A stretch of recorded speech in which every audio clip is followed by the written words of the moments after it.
No Country for Old Men, directed by Joel and Ethan Coen and based on Cormac McCarthy's 2005 novel of the same name, is a 2007 thriller film that takes place in 1980s Texas. A man named Llewellyn Moss, played by Josh Brolin, stumbles upon a drug deal gone wrong, and he ends up with a briefcase full of money. A man named Anton Chigurh begins hunting down Llewellyn in order to retrieve the money, and a local sheriff, played by Tommy Lee Jones, tries to track down Llewellyn to sort out this whole mess. As the manhunt expands across the state of Texas, Llewellyn tries to keep himself and the money safe. Alright, so I've actually been meaning to review No Country for Old Men for quite a while now, but I always seem to just run out of time. Well, today I actually had some downtime and I thought I'm finally going to review No Country for Old Men. So here I am.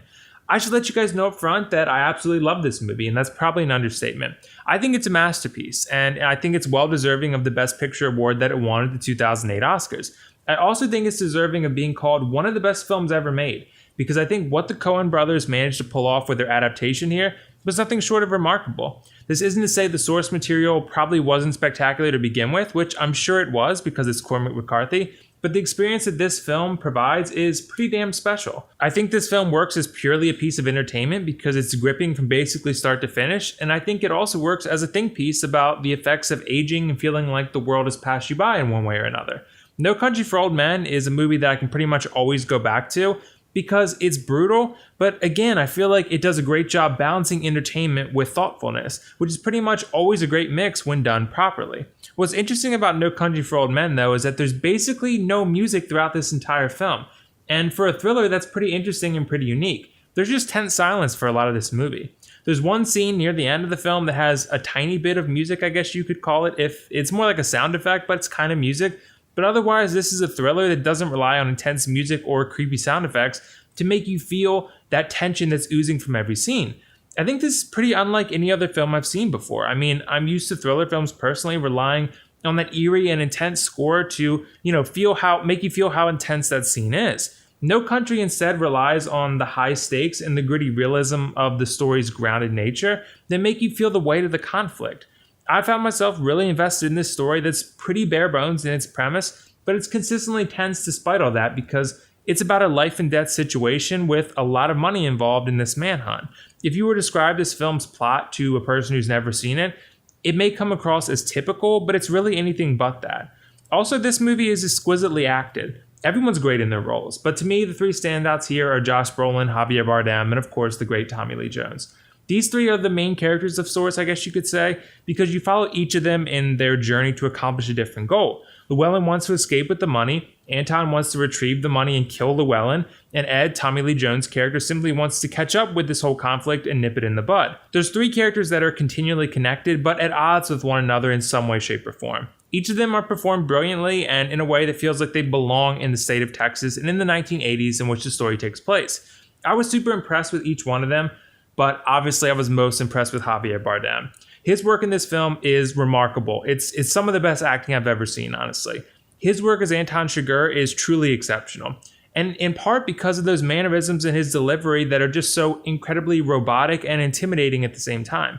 I've always loved a good villain. I think I've told you guys that before. And he's one of the best. The way he goes about conducting his business is just ruthless, but at the same time consistent with the code that he keeps himself to. It's the type of villain that's principled in a way that none of us can identify with, but it makes for a captivatingly creepy and intimidating presence. It's not surprising to me in the slightest that he won the Oscar for Best Supporting Actor.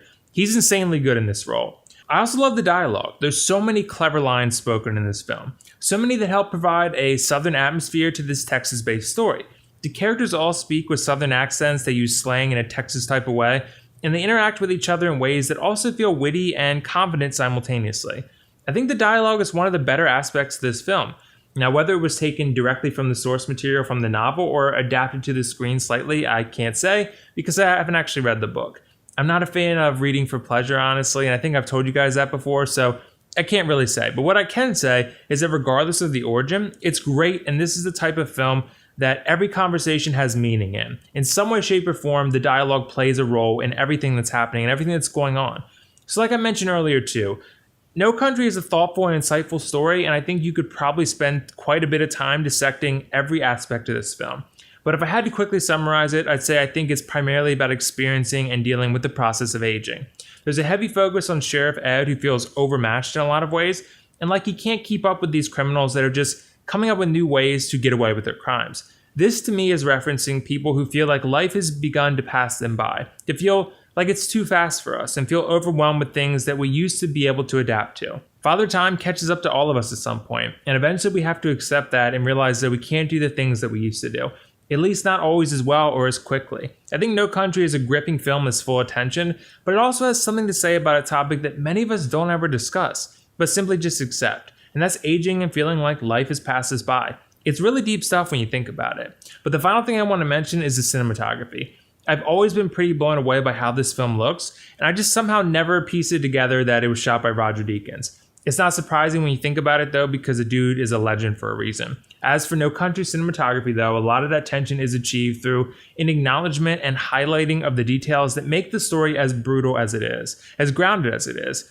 There's ways in which the shots are lit too that convey certain emotions about the type of scene the viewer is in for. And finally, the landscapes. Anytime there's a story that takes place in Texas like this, it's always great to get a feel for the landscapes and the vastness of the territory, and No Country delivers on that front. All in all though, I really gotta say that No Country for Old Men is an amazing film, like I said, a masterpiece, and it has so much to offer. But let's take a look at the pros cons of this as we wrap up. For the pros, I think No Country for Old Men delivers excellent characters and acting, supremely written dialogue, insightful commentary about aging, and some really great cinematography. And as expected, I don't have a con for this movie. I'm going to give No Country for Old Men a 10 out of 10 and highly recommend you check it out if you haven't already. It's on Netflix for all interested. So if you guys seen No Country for Old Men before, what did you think of it? And if not, let me know why not. And also, just let me know how you're doing in the comments below. We can discuss movies or even something else if you'd like. We probably don't do that enough around here, but sometimes it's enjoyable to discuss other aspects of life as well. Either way, this is WillFoxification signing off. See you in the next review.